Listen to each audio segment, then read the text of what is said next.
Voilà, je me lance dans l'impro, moi qui suis un fan des associations libres. Je ne l'appliquais pas vraiment pour mes vidéos digitales et mammifères, donc j'avais toujours une trame au fond que j'avais pré-rédigée. Là, je reviens du marché Saint-Pierre où j'ai acheté des boas parce qu'on a une soirée, Eva et moi, à poil et à plumes, enfin à poil ou à plumes. Donc je suis près du Sacré-Cœur et je me lance en mode vidéo de rue. La situation qui est un point de départ là sur le fil des associations libres, c'est hier, je descendais la rue Fontaine qui est à 2 pas de l'atelier, et puis il y avait sur le trottoir, enfin pas vraiment sur le trottoir, une femme, elle était dans le caniveau plutôt, près de sa voiture, une Smart noire. La femme était très brune aussi, très sombre, enfin vêtue de noir aussi, et elle avait à la main une grosse paire de ciseaux. Dans ce quartier-là, enfin dans ce point-là exactement de la rue Fontaine, je devrais plutôt avoir peur, mais comme elle l'avait, j'avais l'impression qu'elle se cachait en fait de quelque chose, ça m'a au contraire donné envie de ralentir le pas et puis de la regarder. Alors tout ça est allé très vite, hein, et j'ai vu que dans son autre main, elle avait un gros rouleau de scotch noir. Et elle s'est penchée, elle m'a regardé d'un air un peu méfiant. C'est elle qui avait peur, me semble-t-il.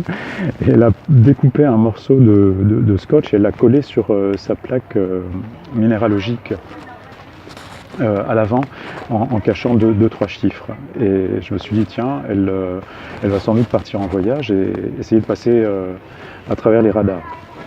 Je me suis dit c'est bizarre quand même parce que les radars ils te prennent par derrière, enfin ils te flashent par derrière, et donc les radars qui te prennent par devant, c'est plutôt ceux de la maréchaussée quand je crois que ce sont des radars volants ou mobiles on dit.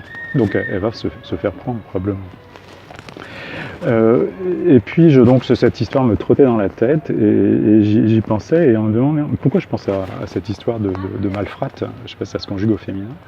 Et puis m'est revenue ma dernière séance avec la femme au divan, là, enfin la séance d'avant, où je racontais à ma psy que je prenais conscience, enfin c'était plutôt un effet de vérité hein, en quelque sorte, je prenais conscience que j'avais plutôt été un enfant sage, moi. Et ma psy m'interrompt et elle me dit sage par devant, mais par en dessous, plutôt faisant des sales coups.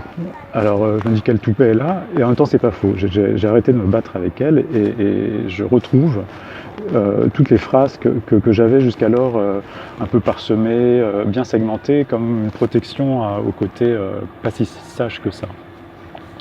Et donc je trouvais ça étonnant hein, de retrouver tout le fil d'une histoire de moi qui était tramée sur le mode des frasques et sur le mode d'ailleurs dans tous les domaines, hein, le sexuel, pas le vol, j'allais dire le vol, non, pas vraiment de vol, quoique, mais plutôt une forme de mini-violence de l'adolescence en fait. Et la prise de conscience, ou plutôt l'effet de vérité, c'est que j'ai toujours mis de côté un peu mon frère aîné, qui était dans notre famille celui qui avait un effet repoussoir, parce que lui vraiment très, très transgressif. Et ça fait quelques séances que je me dis, mais finalement mon frère aîné était très, pour moi, inspirant, malgré ce que je mets en apparence, enfin en avant. Et donc ça a beaucoup éclairé les dynamiques que j'ai encore aujourd'hui, les élans transgressifs hein, sur différents plans. Et le week-end a suivi en fait avec un effet comme de décompression en fait, comme si le fait de découvrir qu'au fond mon frère aîné et mon père aussi à sa manière avaient été pour moi des sources d'identification au fond sur le côté frasque et transgression. Ça a eu un effet voilà, comme si quelque chose se déclipsait, se déclipsait. Alors en même temps, je ne suis pas dupe, hein. Je me suis dit il y aura vraiment un avant et un après cette séance, où dans l'après-coup, cette séance, je prenais conscience de ce déclipsage, je ne sais pas si ça se dit. Et puis je vois bien en même temps que reviennent à la surface là, depuis quelques jours après cette séance, toujours cet élan un peu transgressif en fait sur des thèmes différents. Alors ce ne sont pas des frasques massives, mais je perçois bien cet élan-là. Voilà, alors en même temps je me dis faire une vidéo de rue, il y a quelque chose de l'ordre de l'innovation pour moi, de l'impro, et pas de la préparation, et peut-être qu'il y a une version saine de la transgression contre moi-même. Voilà, à bientôt sur Digital et Mammifère, en mode rue ou d'intérieur, je sais pas.